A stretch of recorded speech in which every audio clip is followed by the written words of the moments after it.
Hey, we're cooking with gas here on the Jewcast. Okay, careful using a phrase like that. This trial is a travesty. It's a travesty of a mockery, of a sham, of a mockery, of a travesty, of two mockeries of a sham. Tradition! Oh, shut up, Carl! Shut your goddamn Jew mouth! You people are why there's war in the Middle East! Gekakken auf ein Jahr. Nebbech. Verpupupu. Vermischt. Verkackt. Vertutzt. Verstunken. Farted. Exactly. You're what Grammy Hall would call a real Jew. All righty. Hello there. Once again, coming to you live from Quarantine American Jew. Hey, Jonathan Randall here. It's Jordan Ferber here. It's episode 68. We're pretty excited to still be doing this. I feel like we don't always introduce ourselves in the beginning of each episode. I'm glad we did it this week. You think our new listeners are like, who the hell are these guys? They haven't said their names once. Probably. They're probably sitting on the edge of their seat being like, when are they going to tell us who they are already? These Jews are part of the deep state. They're trying to be so mysterious. We don't want to start with that. We don't need Jewish conspiracy theories. There are already too many of them, and anti-Semitism is running rampant, and it's so crazy at this time when people are marching and protesting and rioting and speaking up against bigotry and hatred and racism that anti-Semitism is still flourishing. It's kind of crazy that bigotry and racism and anti-Semitism also, along with the coronavirus, have not stopped during the pandemic. You know, there was a Holocaust memorial in Nashville that was desecrated. There have been some other incidents where the Jews have been specifically targeted. I don't know if you saw this thing that de Blasio's under fire again for targeting the Jewish community during the protests, but pretty much nobody else. I mean, I don't feel like de Blasio's anti-Semitic. I don't think he has it out for the Jews. I just think he's looking out. Yeah, sure, you're letting people protest, but they're still concerned. You know, the COVID has run rampant through the Hasidic communities, to the very Orthodox people, and they are gathering, and they're not really caring that much what happens. And de Blasio's just looking out. I know they want to say, oh, you're letting people march, but you're not going to let Jews play in the playground. It's like, I don't think de Blasio is being all like, oh, no, the Jews can't have fun right now. This is a serious matter. You know, I think he's just trying to do the best he can and look out for people. I mean, obviously, you can't stop people from protesting. Like, it's going to be more protests and more riots. You know, yeah. He's got to look out for people where he can. And I think he's looking out for the Jewish people, and I think he's getting attacked. And I know he's wielding his power to weld shut certain playgrounds in Brooklyn. And, you know, I mean, I don't think we need to attack the man. I think he's got enough going on right now. I don't think anti-Semitism is really, you know, the drive of it, personally. No, I don't think so either. I think I personally, every single crisis that the city has had since de Blasio has been a mayor has proven that he's kind of fumbled all of these things that have even related even tangentially to the Jewish community. I feel like every time he comes under fire, it's because he hasn't done a particularly good job of communicating why he's doing what he's doing, and it looks bad on its face. That's really what it is. Also, you know, it's hard to.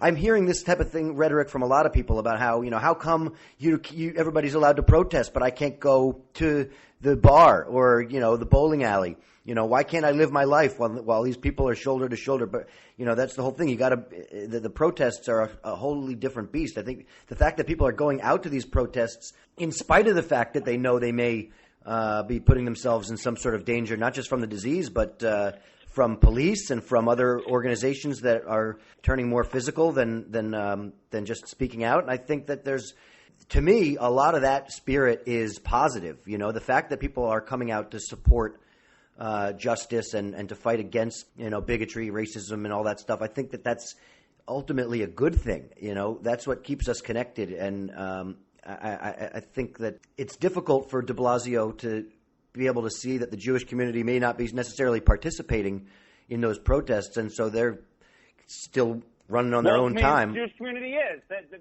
Jewish community is. Before we kind of get into that, because I know we want to talk a lot about what the Jewish people need to do and should be doing, and we want to raise awareness about Black Lives Matter and all that. You know, I think there's enough anti-Semitism going on that we don't need to focus on this bullshit that's happening with de Blasio. I think, people are tweeting it. They're tweeting the wrong things. Like you said, in Nashville, they put a sheet with all these vulgarities over a Holocaust memorial. Apparently in California, they broke a fountain at a Jewish gravesite. There's a social media campaign condemning Jew-hating professors that's been gaining a lot of traction, that has some professors at some very elite universities like Stanford that are preaching anti-Semitism and Jew hatred, and apparently something happened with Farrakhan. Yeah, Chelsea Handler tweeted out a video of Louis Farrakhan. Farrakhan is a mouthpiece of the black community, and so he's pretty strongly condemned a lot of the racist acts, and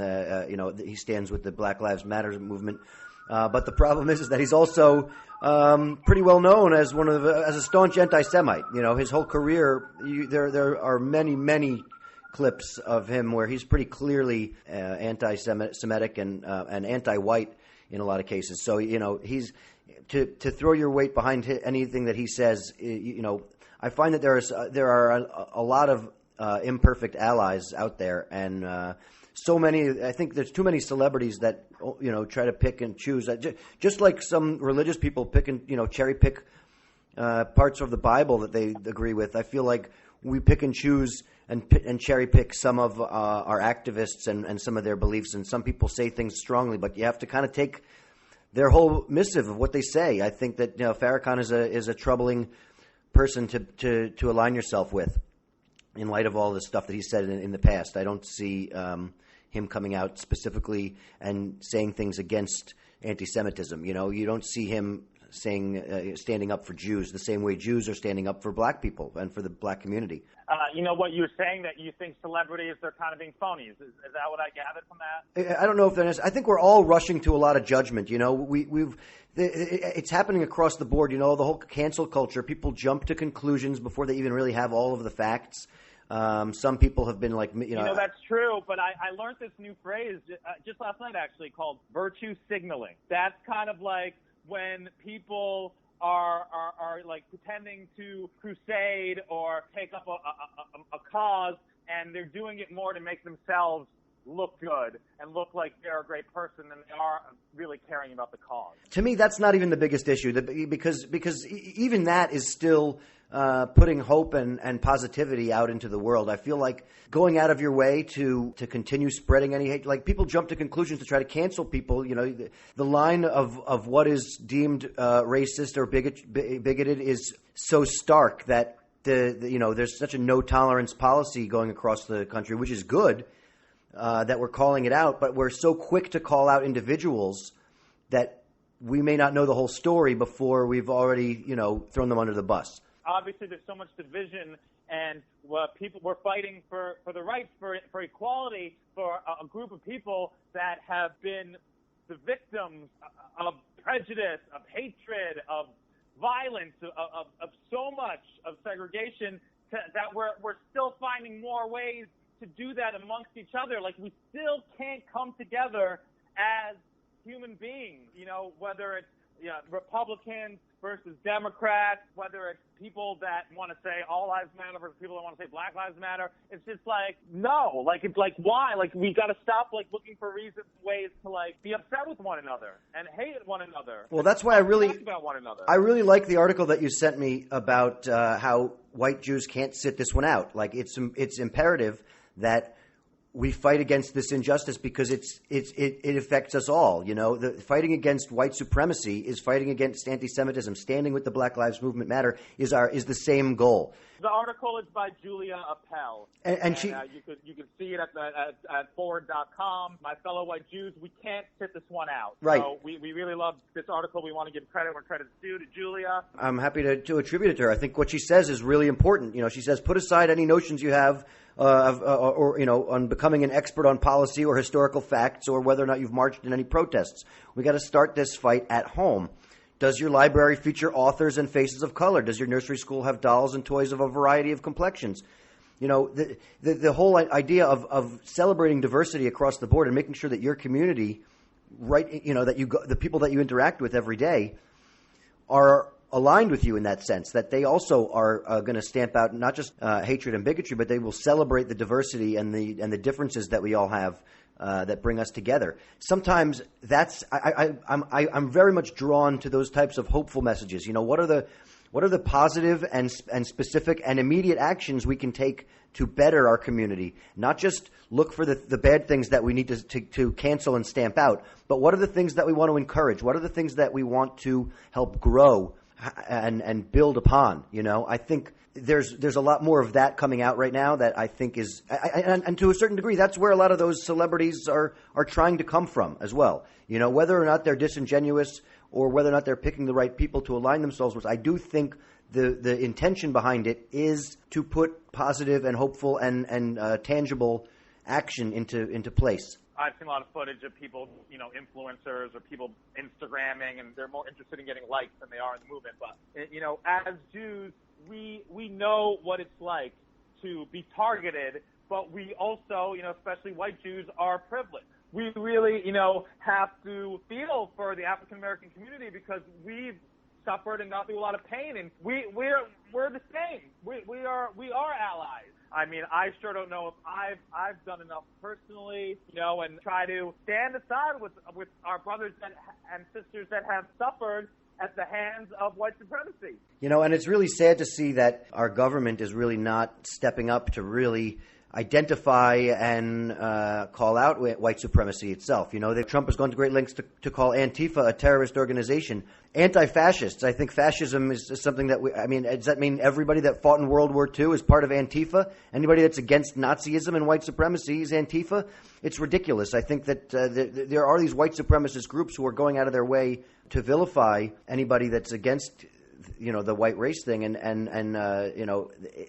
not such a big Trump fan myself, but he has in the past, he has made a statement about how racism is evil, and those who, I think what he said something was, racism is evil, and those who cause violence in its name are criminals and thugs, including the KKK, neo-Nazis, white supremacists, and other hate groups that are repugnant to everything we hold dear as Americans.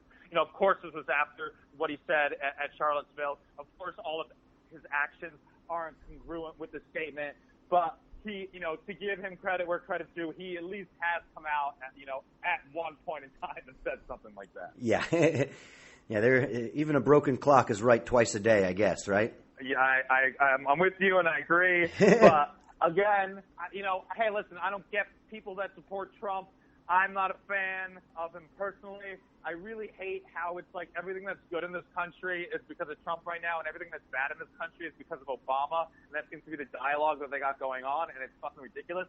But I don't want to have hatred towards these people, these Trump supporters. There still are our brothers and sisters. There are fellow Americans.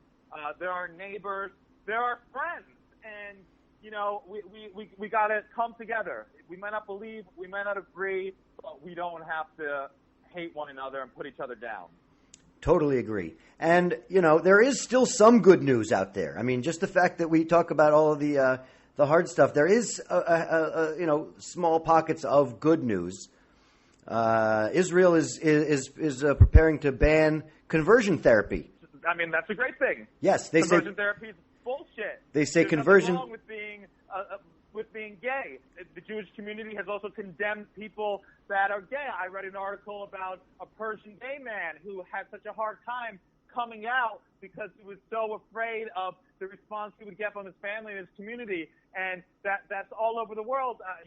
There's places in Poland where the dialogue that they're using about LGBT people is putting them down, and a lot of Jews are actually stepping up and saying, no, you can't talk about people like this. You can't use this kind of vocabulary. You can't use these words. You can't oppress these people or treat them badly just because of their sexual preference. You did it to the Jews years ago, and you're not going to do it again to these people. Well, so it's nice to see, another instance of people standing up and saying enough is enough. These people are allowed to be who they are. I'm glad there's something good coming out of Israel because I know I'm personally nervous about their possible annexation more in the West Bank, and I really hope it doesn't go forward, and a lot of people and countries are speaking up against it. It's good to hear something positive coming out of Israel because, conversion therapy is bullshit.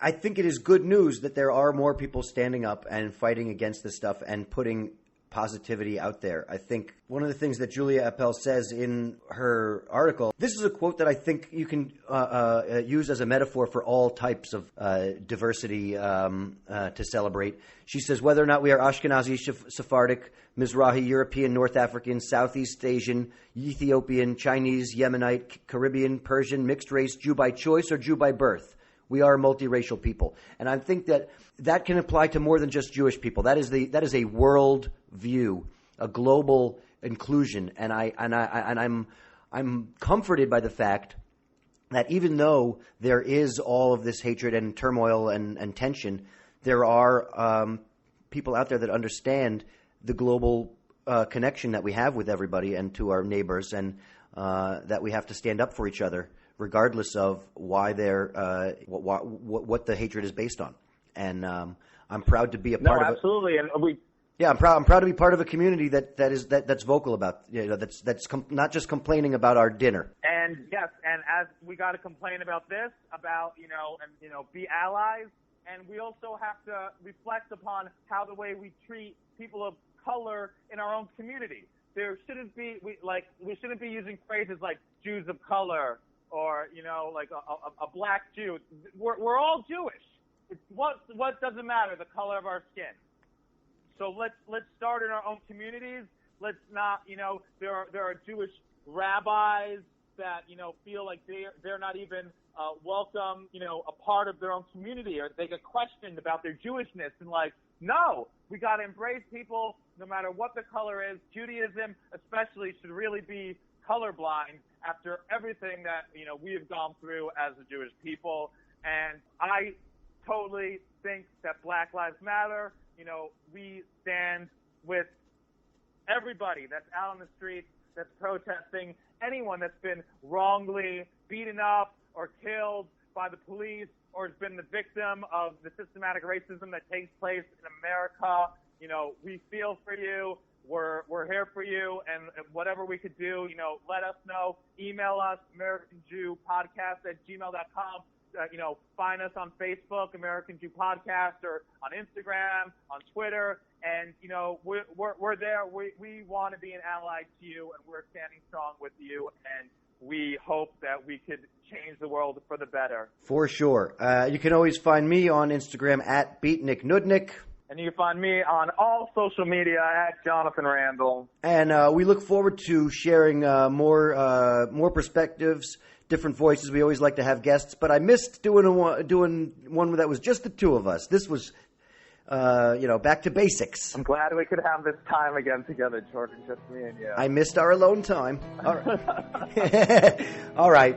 Bye, everybody.